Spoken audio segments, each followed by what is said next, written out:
evening, everyone. I'm Gene Bailey. You're watching Flashpoint. Listen, one of the most favorite things we do is I want Dr. Peter McCullough on like once a month to talk about what's happening. And Dr. McCullough, good to have you back today as we dive into the latest round of viruses and all kinds of stuff happening.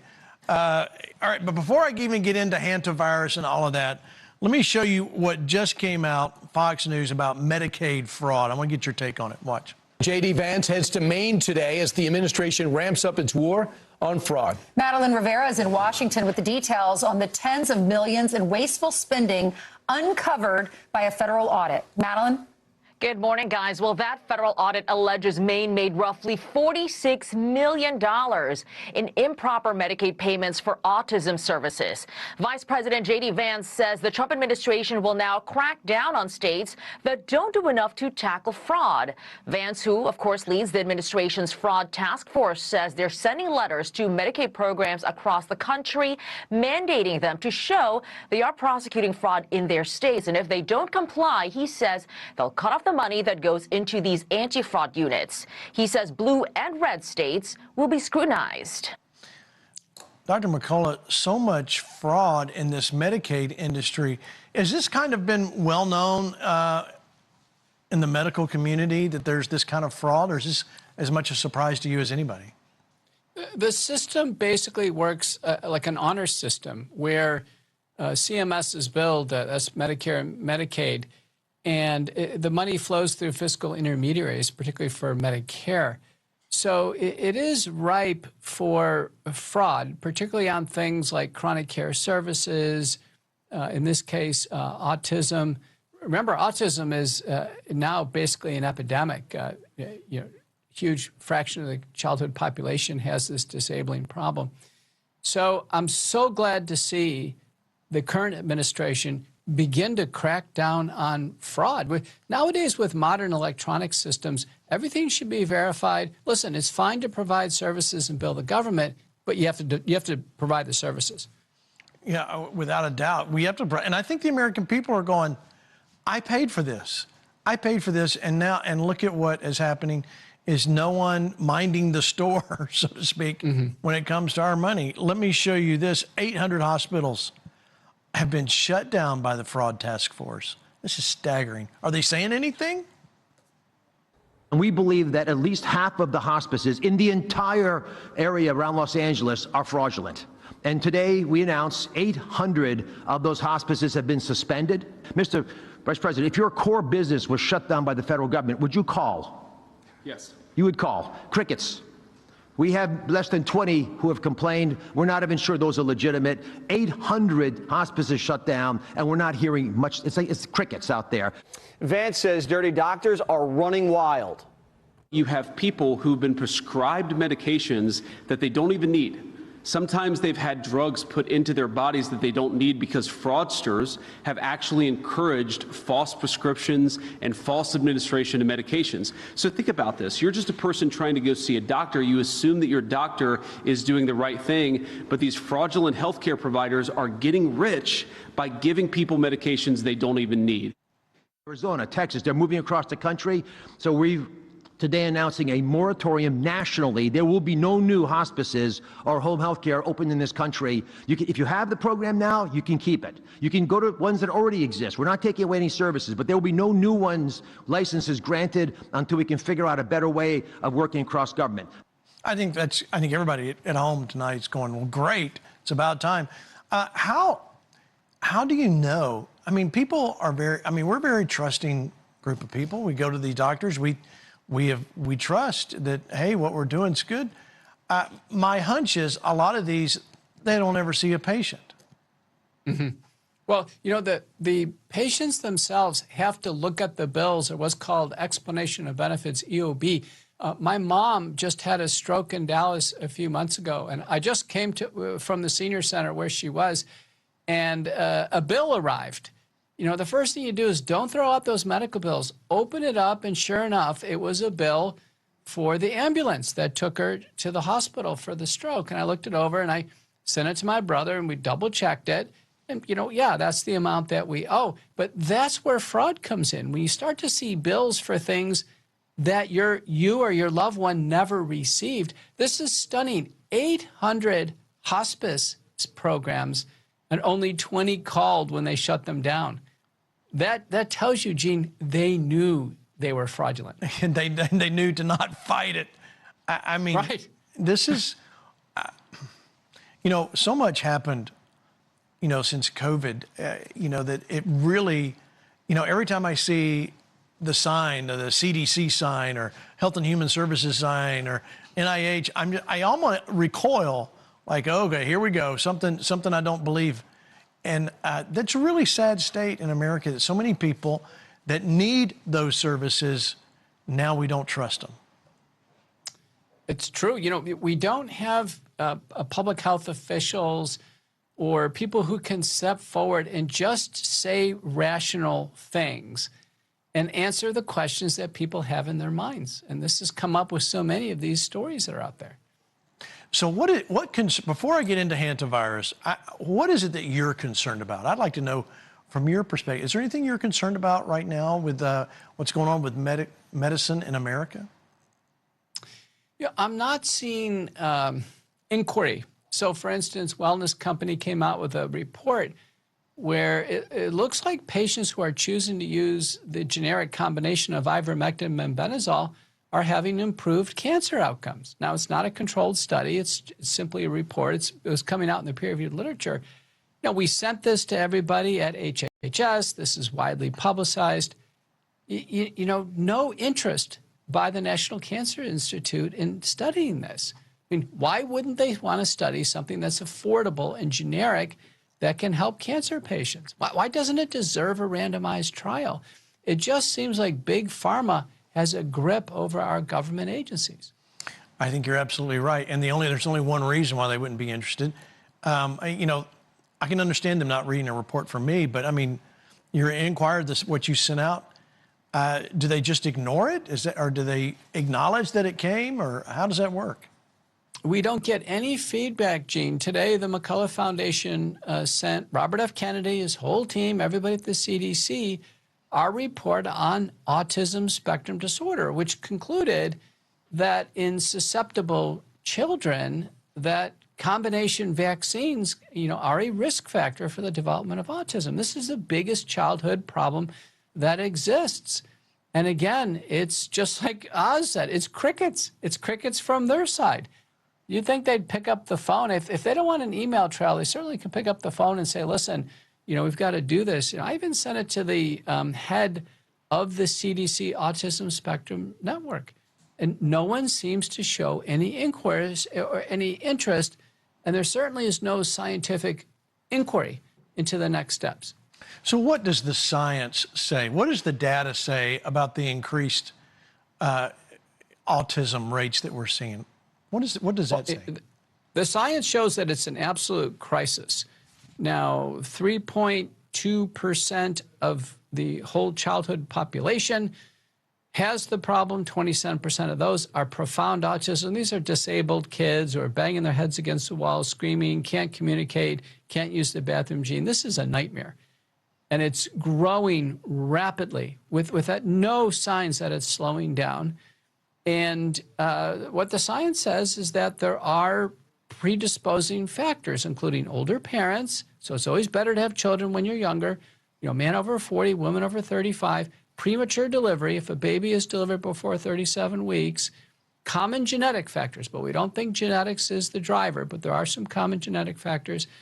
And then, psychiatric drugs and anti-seizure drugs that are used throughout pregnancy, that's pretty rare. It's not Tylenol. By the way, Trump and RFK were way off base when they said it was Tylenol. Tylenol has nothing to do with autism. And then, of course, the big risk factor is getting a big bundle of vaccines between the ages of 1 to 2, and then it converts the child into autism. We now have this peer-reviewed scientific report. It's the best that's out there. I don't think it's going to be overturned by anything on the horizon. And it was published in the Journal of the Independent Medical Association. So, now this is out there. We're simply telling, listen, parents, people out there, Flashpoint Army, talk to your, young parents. It's up to them to make a decision on these vaccines. So, Doc, let's say you have a young couple that's getting ready to, they've got married, they're ready to have kids, with this autism in the background lurking, what's your recommendation? Is it, with the vaccines and stay away? What is it that you would do? Well, a healthy child, if the child is healthy, a healthy child remains healthier with no vaccines whatsoever. It means they even have lower rates of allergic diseases and these neuropsychiatric disorders.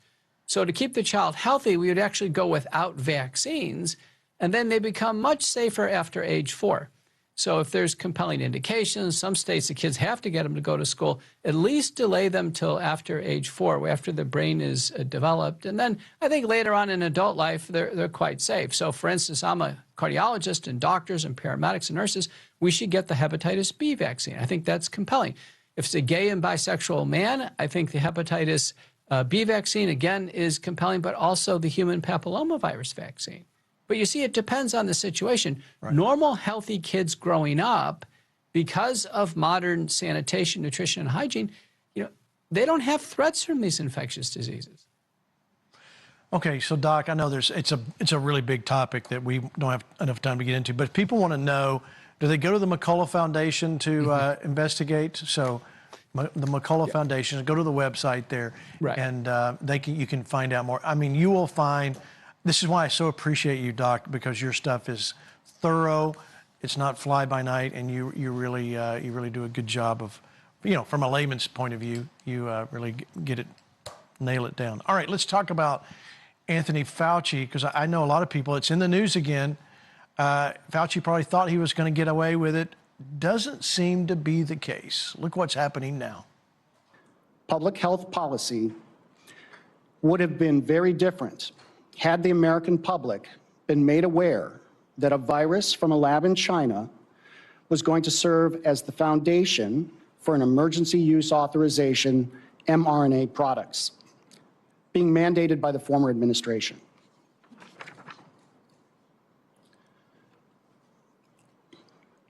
Dr. Fauci's role in the cover-up was intentional. Dr. Fauci influenced the analytical process and findings by leveraging his position to ensure the IC consulted with a conflicted list of curated subject matter experts, public health officials, and scientists. This included some of the authors of the paper, The Proximal Origin of SARS-CoV-2, and other public health experts who have been in his orbit for the last 20-plus years. Wow. I mean, Doc, you were on Flashpoint way back then when we were going through this. I don't think any of the people at home really bought that this gain of function, and it was from an animal, and it wasn't, bats. All like, it's just not sounding right. And let's go back to that time. Did you ever think it was really a lab leak? There was a paper in Lancet very early on that it said it came from a wet market. And Lancet's one of our best journals. And I read the paper carefully, and I realized the majority of people who had COVID at the time had never been anywhere near that wet market. So I knew that theory couldn't be right. And there you have, the premier virology laboratory and a virus gene that did stuff in the body we have never seen before. So, it became immediately suspicious. This testimony by James Erdman, who's a CIA investigator, made me realize how powerful Fauci was. Fauci had power over the CIA. Now, how does that happen? I don't know. That's amazing. All right, I got several clips here I got to play. And you're like, oh, you guys, why are you digging on Fauci? Listen, a lot of people died. And we need to get to the bottom of this. This one says he actually paid for it. Watch. Now, remember when Fauci swore under oath that he never, ever, ever, ever funded gain of function? The NIH has not ever and does not now fund gain of function research in the Wuhan Institute. Turns out he just changed the definition of gain of function and kept writing the checks. Several of the BSEG scientists helped Dr. Fauci rewrite definitions of gain of function in 2015 to lift a funding pause on dangerous research. So the very scientists that were commissioned to investigate COVID were, in some cases, the very scientists who were complicit in the origins of the gain-of-function experiments that may well have created COVID. Doc, this just seems, I hate that we thought this and it turned out to be true, but I mean, this is absolutely horrific behavior that human life could be put on the shelf for something as flighty as the dollar, because that has to be the reason for doing it. All right, I'm not going to ask you to comment on that one, but I do want you to look at this one because he used U.S. aid to fund. This is crazy. Watch. By law, all federal spending is required to be publicly available on usaspending.gov. We've known for a while that Dr. Fauci used NIH funding to finance bat coronavirus research at the Wuhan Institute of Virology, but it took the watchdog White Coat Waste Project to expose evidence that USAID was funding it too. In fact, the bulk of the money came from USAID. Yet no grants to the Chinese lab appeared on usaspending.gov. It was hidden from the public through layers of unreported subgrants and subawards. Thankfully, my push to defund EcoHealth Alliance was successful, and the group is now barred from receiving U.S. government grants.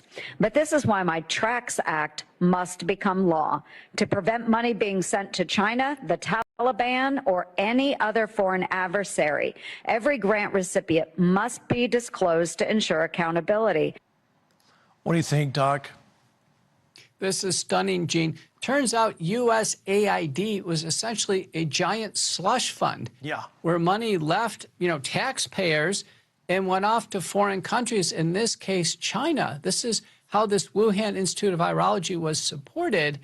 And in the paper published by Barrick in 2015 and 2016, the title of it, A SARS-like Virus, Poised for Human Emergence, he thanks the Anthony Fauci and the National Institutes of Health, Peter Daszak and the Chinese lab.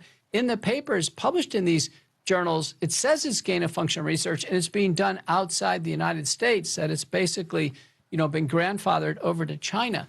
So I'm so glad this is all coming out in the open. I don't see why any U.S. agency has to fund foreign countries doing research. It shouldn't happen. No, it shouldn't happen. And I think that's just common sense. We should keep it here at home if we're doing research. Okay, it was over a year ago that RFK said this about, now I know you guys at home watching, you probably never saw this clip, because they didn't want you to see what he said. He said this on Megyn Kelly's program. Watch. Why did we need to suppress ivermectin and hydroxychloroquine? These are well-established drugs with well-established safety profiles that have billions of doses have been given. Ivermectin is a human drug. It also works on horses, but it won the Nobel Prize because it works so well on human beings. Mm-hmm.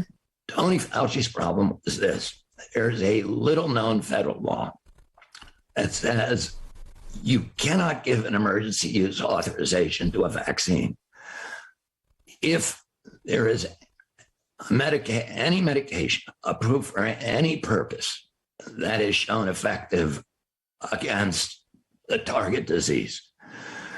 So if Tony Fauci or anybody had admitted that hydroxychloroquine or ivermectin are effective against COVID, it would have been illegal for them to give the emergency use authorizations to the vaccines, and they could never have gotten them approved. And it would have been, a $200 billion enterprise that would have collapsed. Now it all makes sense why we couldn't get ivermectin.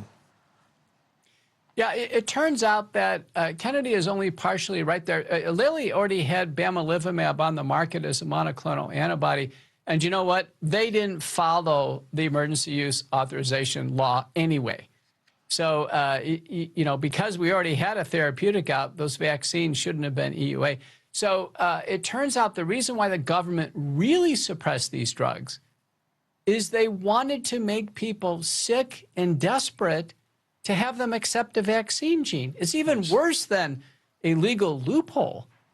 The American government that was advancing a vaccine-only agenda wanted to have a needle in every arm, and they didn't care how sick people got.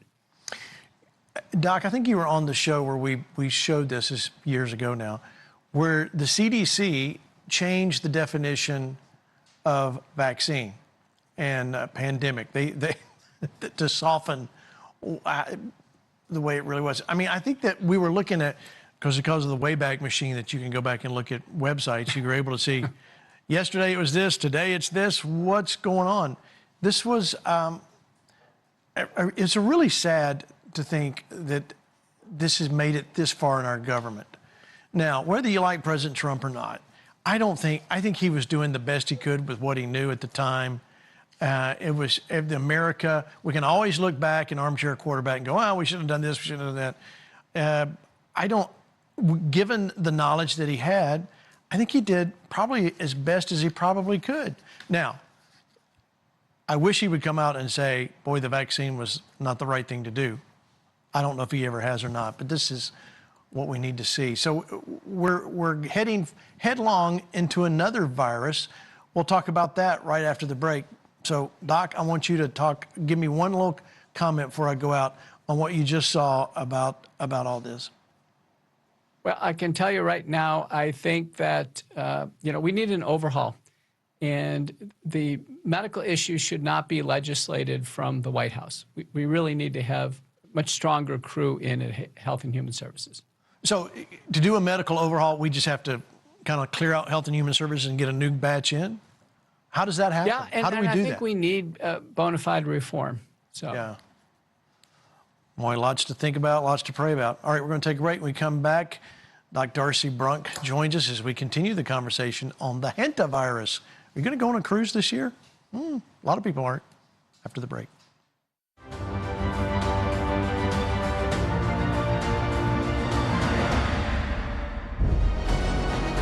Hey, Texas, join the Flashpoint Army on Friday, July 24th at 7 p.m. for a one-night event at New Beginnings Church in Bedford, Texas. Join Gene Bailey and his guests, Larry Huck, Lorenzo Sewell, Hank Kuhneman, Miles Rutherford, John Amonchukwu, and Andrew and Nolene Cedra. Go to fparmy.com/events to register for this free one-night event. Melting ice is exposing shipping lanes, rare earth minerals, and military corridors that will shape the next century of global power. And at the center of it all is Greenland. Sea lanes and early warning defenses that protect the United States. Russia already knows this. China does too. In the Arctic Imperative, Gene Bailey explains why securing Greenland is no longer optional.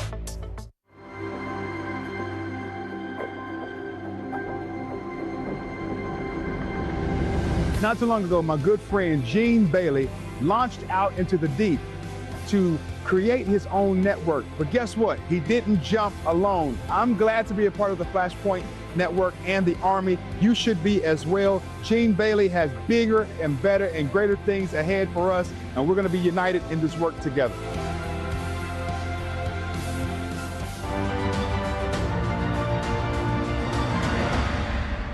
Welcome back to the second half. You saw in the, has nothing to do with today's show, but I do want you to remember to get your copy of the Arctic Imperative, Why America Must Secure Greenland Before It's Too Late. It's a book we wrote back when things were being discussed a lot. Still very important for today. We're not going to offer this much longer, but I want you to understand from a geopolitical standpoint why it's important for us. I think everybody understands now why Venezuela was so important for us when it comes to fuel lines and the Strait of Hormuz, how all that factors in the oil game. So get ahead of the game. Get the Arctic Imperative before it goes away. All right, I want to talk about Hantavirus. First off, let me welcome to the program our friend Doc Darcy Brunk. Doc, good to have you here, sir. I'm glad to be back. Thank you, Gene. Good to see you, Dr. McCullough. Thank you. All right, let me show you this. Virus sparks cruise safety. Of course it does. Sound familiar? Watch. The cruise industry may be heading for choppy waters. I booked my first ever cruise last night, and I woke up to this, the Hantavirus. As the Hantavirus outbreak aboard a Canary Islands-bound ship has reignited fears of another global pandemic. 3 people on the MV Hondius cruise ship have died. Over a dozen more remain quarantined in the U.S. Online, some vowing they'll never take to the seas again. I'm never, ever going to experience a cruise ever again. That is nasty. Every single time I'm thinking, maybe I want to take the kids on a cruise this year. Maybe that's what we'll do. Something happens and I will quite literally never step foot on a cruise ship. The World Health Organization says the Dutch couple who died from the virus was likely exposed to it while traveling in South America before getting on the boat. And the CDC says the risk of a pandemic remains extremely low. But the public outcry comes as the cruise industry is in the middle of what's projected to be a record-breaking year, with 21 million Americans expected to set sail in 2026, according to AAA, the 4th straight year of a boom that started after COVID. And there's surging interest globally, too, with the Cruise Lines International Association reporting nearly 90% of passengers who boarded a cruise in 2025, from veteran cruisers to first-timers, say they'd do it again. Well, I'll start with you, Dr. Darcy. Should people stay away from cruise ships? Absolutely not. I think that it's no different than if people should stay away from airplanes or city buses or anything like that. This is something that I think media is putting together to try and have you become into a fear situation where you're afraid to travel. And then there's things that come after that when there's fear that comes in and you think, oh, wait a minute, my immune system is not going to be able to take care of this. My body's not going to be able to help. And they want you to move towards a medicine-based situation and lack travel. It's a control situation. The key to travel, the key really to life, liberty, and the pursuit of happiness, that movement, liberty is movement, is just a healthy immune system. Do the things it needs to have a healthy immune system. These viruses have been around for some time. This isn't new. I believe that in 30 years, there was only 800, I looked it up, 890 cases of the Hantavirus or the Hantavirus is what I like to say too, in 30 years. This isn't a new thing, and neither is having a healthy immune system. That's the key to keeping your movement and not being fearful while you travel. Okay, but let me go to Dr. McCullough here. Doc, people, I understand what you're saying, Dr. Darcy, but I think people also are sitting at home going, it's not catching the virus, that's part of it, but I think it's being stuck on a boat like these guys have been, and I think that is as big a issue as the virus. But in light of that, Dr. McCullough, what do you think? Should people stay off cruise ships? Well, the reason why people are really concerned is they're seeing lockdowns imposed by the World Health Organization on these ships. So the HV Mondius, that first small ship, remember the hantavirus always starts from a rodent. So the rodents were either on the ship or the man acquired it from a rodent on shore. And you can imagine all 3 deaths essentially happened on the ship. The woman who got off, she died like that day. So you can imagine people struggling for days with a terrible illness and all kinds of secretions, whatever. It's theoretically possible for hantavirus to pass person to person with a lot of close contact. So that probably happened with the Dutch couple. But suspiciously, the rodent logs on the ship have not been revealed. Every time a ship leaves port, they have to set rat traps. And they have to watch them for 2 days, and then they have to log it. If there's no rats caught, they don't have to. They can take the traps up. Then when they go to the next port, they have to show the logs. That hasn't been revealed, and in fact, the WHO botched this one big time because on May 2nd they were at Cape Verde. It's an archipelago with 500,000 people, an international airport, and they knew it was hantavirus. 101 management is evacuate the house or the building. You should have evacuated that ship, and they should have decontaminated for about a week, and they should have taken care of people. Instead, they locked them down in their cabins, Gene. It was terrifying. They went to the Canary Islands with a dead body on board, by the way, And then, sure enough, a French woman now is in the ICU fighting for her life in Paris. That's on the WHO. Okay, let me show you this. 41 people are now being monitored, including 16 that weren't even on the cruise. Watch. The number of people being monitored for hantavirus in the U.S. is now 41, according to the CDC. There are 18 passengers from the cruise ship being monitored in Nebraska and Georgia, and 7 who had returned home before the outbreak was identified. And today we learned about 16 people who are in the U.S. who may have been exposed on flights to one symptomatic passenger. Their exact travel routes and current location remain unclear. But there is some good news.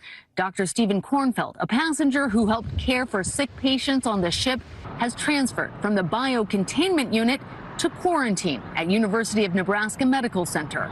Dr. Angela Hewlett oversees his care. He has been retested and has tested negative by PCR on 2 different occasions. Dr. Kornfeld now joins 15 others here in quarantine, including Jake Ross-Marin. We have a dresser and a fridge. A travel influencer who will spend a total of 42 days in quarantine. No, it's horrible. Horrible.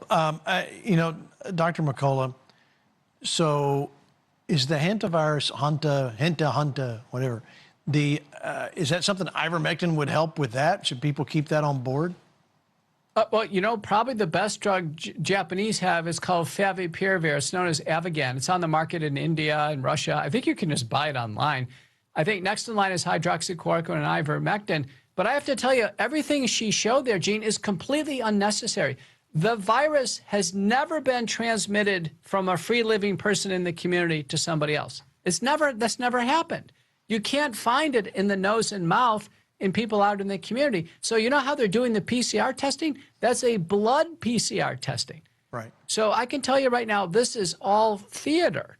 What happened is there were probably rodents on the ship, or that man with really close contact with his wife, there was a transmission event. But there was a paper by Toledo and colleagues, Infectious Disease Society of America, in 2022 that concluded this virus does not transmit person to person out in the community. Wow. You know what they need to do is I think they need to wear like 2 or 3 masks and do like 6-foot spacing, unless they're sitting down. I think that would probably help. What do you think, Doc Darcy? Would that help? You know, I think Doc hit on it very well. The transmission is something that it doesn't go human to human. He said you have to be in close proximity.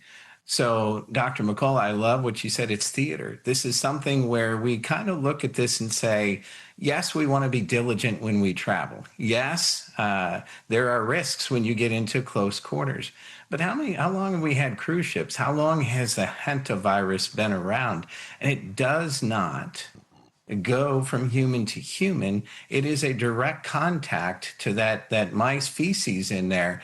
And, you know, it was just a situation that happened, no different than, you know, the random situations like you said earlier of was it bat feces or something else?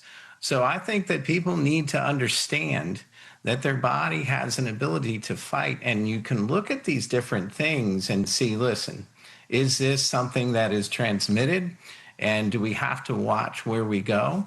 So the mask, Gene, now that could be beneficial if you know you're in with a bunch of mice feces. You don't want to be breathing that. Then I think I'd probably put a mask on in that situation, but it's not going to do anything for you from person to person because you're not going to be in close contact like that. All right, well, let's see what the CDC has to say. The 18 Americans are at Atlanta's Emory University Hospital. Officials say, you know, the couple was sent there to sort of preserve space, if you will, at the National Quarantine Unit in Omaha, Nebraska. Now, one is asymptomatic. The other is experiencing mild symptoms, but hasn't tested positive, according to officials. Now, the CDC says this is all part of the long-standing outbreak preparedness plan. And this hantavirus, the Andes virus, is the only strain that is person to person, but again, very difficult to spread.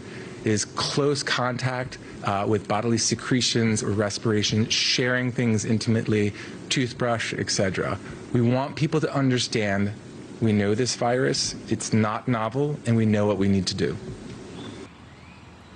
Okay, so the one American who did test mildly PCR positive with hantavirus is in Omaha and isolated in their own biocontainment unit. CDC officials say additional testing is underway after one pre-return test showed mixed PCR results. Meantime, health departments in California, Arizona, Georgia, Virginia, Texas, where we are, say they are closely monitoring their residents who were potentially exposed to hantavirus but weren't notified until after they left the boat, MV Hondius. And Maryland's Department of Health, they also said that they're monitoring 2 residents who were on the flight that briefly included a passenger from that ship. Okay, so that's all the hantavirus videos you get from me. But, Dr. McCullough, so going forward, if someone has a cruise booked, and this is cruise season, obviously, and they're going, I don't know if I should go, what precautions should they take? Should they go first, and what should they take with them? Well, if they're committed to it, I think they need a wellness company medical emergency kit. We have a range of these kits. The big one's called the field kit. That would cover everything. And as well as a nasal spray, throat spray, and gargle. And if I was caught on one of these ships, boy, I tell you, if I was on that Hondius ship and I couldn't get off, I think I honestly would have swam it to shore in Cape Verde. But if that was not permitted, I would have taken hydroxychloroquine continuously and then use a nasal spray and gargle and try to get as much fresh air as possible because these viral infections, they don't transmit out of the open air in the sea breeze. The big mistake the WHO did is they came on board at Cape Verde and then they locked them in their cabin. The worst thing they can do is sit in these biosecurity centers in Omaha. These people ought to be getting fresh air. Do you know people who got off the ship in St. Helena on April 24th? A lot of them just went back to their houses outside the United States. So how they're being treated outside the United States is very different than inside the U.S. Wow. Interesting. Okay, so you can go get that kit at twc.health/flash. If you use the flash code there, that gives you a bit of a discount there. Thank you, Dr. McCullough, for that. So if you want to go check out all the stuff there, great products, great way to do it. Okay, so in the last few minutes, I want to kind of turn the tide. 2 weeks to anyway. Doc Darcy, how does stem cells fit into this? I know that's your area, but is the stem cell going to help us in anything when it comes to this, or is that a totally different thing? That's is something where a healthy body is your greatest defense. And knowing that as we age, our own stem cell count decreases and declines, we know that stem cells are powerfully immunomodulatory. Research has shown us that. So when you're thinking about a cruise, when you're doing these things, I agree. Be sure and be preventative. I'm not a swimmer, Dr. McCullough, so I don't think I could jump off the ship and swim to shore either. So having those wellness kits in place are going to be a great thing. And then regeneration or having a strong immune system is great. So we've got people who have autoimmune struggles that they're working with, and they do a regenerative therapy and their body increases its function. Your body can increase its T helper cells, its T killer cells, its beta cells, and the things in your blood that actually fight infection. It can awaken that process. And Doc nailed it. Putting them into quarantine is it's a tough thing. A healthy immune system and how you can increase that is what? Being in the air, having exercise, sunlight, good nutrition, good hydration, all these different things. So yeah, stem cells can help if you're struggling with an autoimmune situation. Stem cells could help your body to be able to repair. If you're in a serious situation, I think there's medication and things that you need to look at when you're in a more serious situation. But preventatively speaking, having a healthy body, a healthy immune system, having a strong regenerative process is the key to healthy living, longevity, and, just fighting those infections. I think the best, and it's not a vaccination, but the best battle or the best approach in a vaccine mentality is a strong immune system. We've been existing for how many years, and suddenly we can't fight viruses? Let's just be wise with what we do and take care of our body as a temple, and I think you'll see great results. I think you're right. I think you're right. All right, let me show you. This clip from RFK Jr. I think is another one that hasn't really been played a lot, because he says the FDA ending their crackdown on alternative medicine. This is massive. Watch. And, I thank you for what you're doing, and we're going to end the war at FDA against alternative medicine. Thank the you. war on stem cells, the war on chelating drugs, the war on peptides, the war on anything that, is not going to make It's big music pharma. to my ears. The war on vitamins. Yeah. The war on Vitamins, minerals, amino acids, nutrients, Yeah. peptides. I mean, these things that can heal humanity. Our position is that FDA has a job just to do the science on these kind of issues and then tell the public what they've learned from the science, but not tell people and not tell physicians what they can and cannot prescribe. Yes. And that if you want to take an experimental drug, that, you can do that. You ought to be able to do that. You shouldn't have to go to You should have Antigua. informed You shouldn't have to consent, go to but- Antigua to get stem cells, which I had to do for my throat. Right. And they helped me enormously. What do you think, Dr. McCullough? This is a massive shift. Well, it is, and it's getting the FDA back to what it should be doing. It should be regulating safety of drugs. Remember how doctors choose to use drugs, and all the different combinations and novel approaches. That's in the area of what we do. The FDA is really supposed to be regulating drug safety and trying to provide some rules of the road for big pharma. But I don't need the FDA to tell me what's indicated and what's not indicated. In fact, most drugs are used completely off the advertising label of the drug company. Hey, Dr. Darcy, so why did RFK Jr. have to go to Antigua to get stem cells? Well, there's a thought process that in the U.S., the regulatory situation over stem cells and whether you can use them to treat disease is really a big question. And in the U.S., there are regenerative therapies that you have access to. The key is that these aren't things that are done to treat disease. These aren't things that you're coming in and saying, here's your diagnosis, here's the medication, here's stem cells to treat this. Yes, there's studies doing that, but I'm telling you that in the US, regenerative therapy is available to you, and it is from labs that are in the US. It's donated from those newborns after birth from that cord and cord blood, and FDA registered and regulated labs are able to acquire that regenerative power and authority. So that's something that in the past you go into other countries, but in the US, we need to, as citizens, really continue to fight for that right to utilize things, just like RFK is telling us he's going to support. As citizens, though, we come to him and say, listen, this is what we want to do for our country, not what our country can do for us.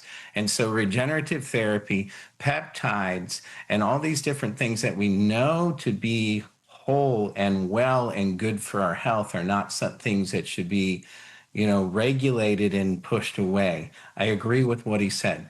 We should have a choice to be able to use what we would like to use, as long as, and Dr. McCullough, I know you'll agree with this, safety and efficacy is the rule in the labs. It's safe, it's efficacious, it doesn't harm someone, there's only benefits, then yes, right here in the US, you have the ability to activate your body with regenerative therapy regardless of your situation. What's the number one question you get with people that are curious about stem cell therapy? The first thing I want to know is it from aborted fetal tissue? And the answer is no. Not in the U.S., that is illegal. And that goes into, does the genetics cross over and things like that? So the answer there is no. So I'm going to do 2 questions on that. And the next one is always, can it help me with this diagnosis? And what I want you to understand is regenerative therapy, your body is created in God's image. And what stem cells do in your body is they possess the blueprint of the image of God. And they go and they awaken. How your body repairs is it assesses that area, releases that message. And that's what's encoded in our DNA. So the question that I always ask, can it help this diagnosis? The answer is regeneration is encoded in your DNA. It always can activate and help your body to repair, restore, and rebuild, because we should be living longer lives. We're not supposed to use medication to really manage the decline. Medicine is supposed to slow down the process while we make decisions and lifestyle choices and diet choices and exercise to live younger and stronger for longer. And so, yes, is the answer when they say, is there hope for healing? Can it help X, Y, or Z? You're not your diagnosis. And yes, activating regeneration, I believe, is one of the great answers to and one of the keys to longevity and health. All right, so let me put up the website there, achievevitality.net /flash, or you can scan the QR code. If people, listen, I know a lot of people have a lot of questions. I'm not a doctor, nor do I play one on TV. So you need to find out more from, of course, Dr. McCullough and Dr. Brunk here. Go online, achievevitality.net. You can get your questions answered. They can actually call, too, if they go through that. They can actually get a hold of you, right, Doc? Correct. And there's an 800 number that they can call. I don't know if you have, I'll say it out loud, 1-800-316-9244. But just go into that website, there it is below. You can give us a call. We're happy to talk with you about your situation. And if regeneration can help, I just want you to know that there is hope for healing for you. And look how good RFK is. I was able to speak with him myself as well. And he is fighting for us to be able to use the things that we know are effective in helping us to maintain our health. So as Americans, we need to continue to stand up, step forward, and tell our politicians and those we elect, we want the right to use what we want to use in our body to be well. So call if you want more information on that. I know I have a lot of you are interested in that. Go to 800-316-9244. Okay, so as we start to wrap up, I have a little batch of questions I want to ask both of you. Okay, Dr. McCullough, all I see, when I do watch television, don't watch a whole lot of TV, Ozempic, Wegovy. Is that a GLP? What's a GLP-1? Mm-hmm. Is that peptides? Kind of help. And is it safe or not safe? Who should use it? Who should not use it? Well, glucagon-like receptor agonists are the drugs Ozempic, which is approved for diabetes, and then the identical drug is Wegovy, approved for obesity. It's just a branding thing. And then it's Mounjaro, which is tirzepatide. It's approved for diabetes, and it's also known as Zepbound for weight loss. These are injectable drugs given once a week. By the way, I've been using these drugs for 20 years. They used to be once a day. I think the big revolution now is getting to the oral drugs. The shots in some people have significant side effects. Some we really worried about, like pancreatitis. There's even an eye damage process that can happen in diabetics and optic neuritis. So the bottom line is, I think we're better off getting to orals where the absorption is in the mouth. At the Wellness Company, we actually have tirzepatide dissolvable tablets and gum. It's much less of the drug. It really shuts off the food urges, and people lose weight. So what does it actually do in the body? It's reconnecting the signals between the intestines, the pancreas, the stomach, and the brain. There's kind of a magical system there. And when people take these medications, they don't feel hungry. They actually don't think about eating. And that's the reason why the weight comes off. Wow. All right. So you feel like is there anybody that should not be taking those drugs, in your opinion? Right. So if people had a specific thyroid cancer called medullary T-cell carcinoma of the thyroid, the other condition is called multiple endocrine neoplasia. I would say anybody who's had pancreatitis, I really worry about that. And I can tell you, I don't think people who are thin should be taking those. I mean, some people, want a little tune-up before they get into bikini. These are drugs that are serious. I think people want to do that. They should, they should diet. I use the injectable drugs in people who are 300, 400 pounds. They're deep into diabetes. They're literally going to die. Right. And they need the injectable drugs. And, you know, I had a patient this week, Gene, big man with lots of medical problems. It's been 18 months, and, you know, he lost 180 pounds. It was over 400. Wow, that's significant. That's amazing. Okay, any vaccines for adults that you would recommend, Dr. McCullough?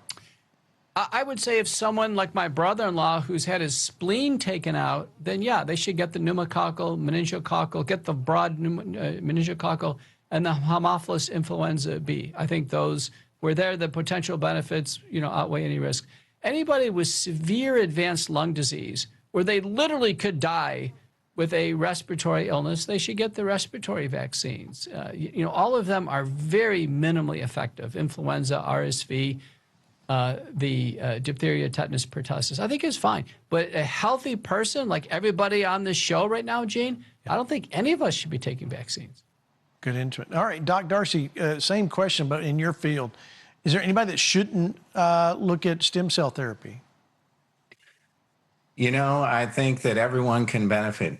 Why? Because this is what God used to build us. And when you're, not all stem cells are the same, so you should ask questions regarding the lab, the sourcing, the testing of it, and those types of things. And then, you know, how potent is it and how effective? But we see now it's so refined, and we've made it such a natural process that there's really not very little risk whatsoever, if any at all. We're only really recording benefits. And so when you look at how our body repairs and think this is a precursor cell, a cell that God used, and it releases these messages and signals, and they can't, those signals, those messages are to repair, they're to build. It's how our body works. So we're not seeing where there's adversity to it for patients. Now, if you're on medications, don't come off the medications. Talk with your doctors. If we've had patients, we've got docs that are using it even on their patients that are transplant patients, helping to save the organs.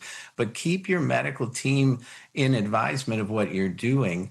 And then, you can use regenerative therapy to help. And then as your body heals, as your body begins to repair itself and restore itself to the image it was created in, that's when you mitigate the medications. You know, and Dr. McCullough said it well. Listen, do you have to do things? You need to take medicine and vaccines and things when you're healthy? The answer to me is no. A good lifestyle, a good diet, use your food to heal thyself. And then vaccinations, I think you be well informed. For example, in Texas, for the children, they have parental exemptions. And, we work a lot in that industry. I'd say be well informed about everything before you do it and decide whether the risk versus the reward is accurate or not. But from a stem cell standpoint, I think everyone is a great candidate. From any ages. We see it in young children that benefit from using it to our age all the way up into the elderly. It's a great, safe, and effective process to regain your health. All right, so everybody watching, you need to go to these guys' websites. I think everybody needs to you need to educate yourself. If there's anything we learn from COVID, is that we have to take our own health seriously and take charge of it yourself to find out what's really going on. This is another reason that we have established the Flashpoint Army chapters. You're like, Gene, not about elections. It is, but so much more. Let me play this clip about the Army and the chapters that have started. Watch. There comes a moment when watching is no longer enough, when faith rises up and meets the issues of the hour head on. This is that moment. It's time for Flashpoint Army chapters. This is where faith meets current events. It's where patriots unite to affect culture. This is truly an army, the Flashpoint Army. In a time when too many are silent, chapters help people find their voice. If you are ready to move from agreement to action, from watching to building, then it's time. It's time for you to join your local Flashpoint Army chapter. Take your place and occupy until he comes again. Together, we are taking America back. So go to fparmychapters.com. Let me show you the website here. It looks like this is the back end of the website. We, April 16th, we launched, and in a couple hours, all 50 states were on board. we're at this taping, it's 452 chapters, 5,714 members. The dark green here are states that have higher than normal amount of chapters. And of course, you can see like Louisiana down here needs to get with it. And these other, like some of these, the Dakotas, it's going to be hard for them to get a whole lot because there's not a whole lot of people up there. So this is what it's about. Now you see, how does this blend with what we've been talking about today? We want to bring you on a more regular basis information. My job isn't to diagnose or to treat. My job is to bring you the information. And so we want to bring you information about medical things that are going on, updates. And the way we can do this is that we can bring it to you through the chapters. We'll continue to talk about it on the show, but we could, if you are interested, we can launch something. We can take his studies that Dr. McCullough was talking about. We could send it to you. We could do all of these things because this is all part of you being healthy. To quote Dr. Brunk, we need to be healthy. I need you healthy because we need to get out there, make sure we're voting, make sure we're getting out there in the neighborhood. Everybody needs to be able to walk. Everybody needs to be able to think clearly. All of these things go to making the full man, body, soul, and spirit. So that's part of the Flashpoint Army chapter that I haven't really talked much about because we're not ready to roll any of the medical side out yet. But we want to be able to provide some information. You make your own decisions, but we're going to give you some information to look at. All right, so we got 2 minutes left. Dr. Brunk, I'll give you the first 45 seconds to wrap it up. Your final thoughts. You know, I think that as we look at what's going on, remember that fear is false evidence that appears real. And the only fear that you should have is of the Lord. And remember, prayer is a great activation into healing, and God is the one who gives us that healing. And he gives us medicine to help, and he gives us regenerative therapies and wisdom and peptides and doctors that help you to do it. Remember, your body is a temple of the Holy Spirit. It is paid for with a price. So honor God with your body, and don't take things that pull away from God and take your trust from God. Because in the end, your health is the most important thing you have for you to have longevity and with long life be satisfied. Amen to that. Okay, Dr. McCullough, your final thoughts. Well, yeah, I would just say that people need to use their common sense. And when things don't make sense to them, I don't know if you saw this Hantavirus thing where people are locked down, they put a hazmat suit on them, and then they were hosing them off outside. And then the pilot didn't have anything on. He just walked past the whole thing. But when you see stuff like that, Gene, it's theater. The World Health Organization and our CDC is trying to make us afraid. I think a lot of this is preparation for vaccination. You know, there's a Hantavirus vaccine. That's the right. British and the WHO locked down a British ship because of a rotavirus infection. That's a common cruise ship diarrhea. They locked it down because I think in the future we're going to be told we have to take vaccines to go on cruises.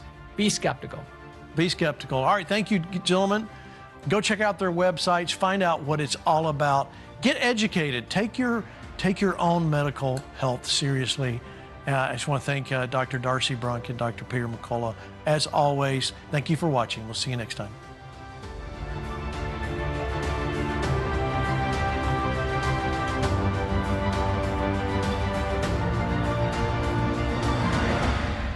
I believe one of the most important things in the lives of Americans is freedom, their financial freedom. That's why millions of Americans have turned to gold and silver. If you want to learn more about gold and silver from my partner, Goldco, I would encourage you to take the first step and request their free kit. Visit fparmygold.com or call 844-644-GOLD. Join the Flashpoint Army on June 11th and 12th for a very special Flashpoint Live event at Patriot Academy. Join Gene Bailey and his friends Rick Green, Hank Kuhneman, Luke Ball, Mark Meckler, Bill Federer, and Chad Connolly during this Power Pack 2-day event. Space is limited, so register today at fparmy.com/events. Hey Texas, join the Flashpoint Army on Friday, July 24th at 7 p.m. at New Beginnings Church in Bedford, Texas. Join Gene Bailey, Larry Huck, Lorenzo Sewell, Hank Kuhneman, Miles Rutherford, John Amonchukwu, Andrew and Nolene Cedra. Go to fparmy.com/events to register for this free one-night event. This is the Flashpoint Television Network.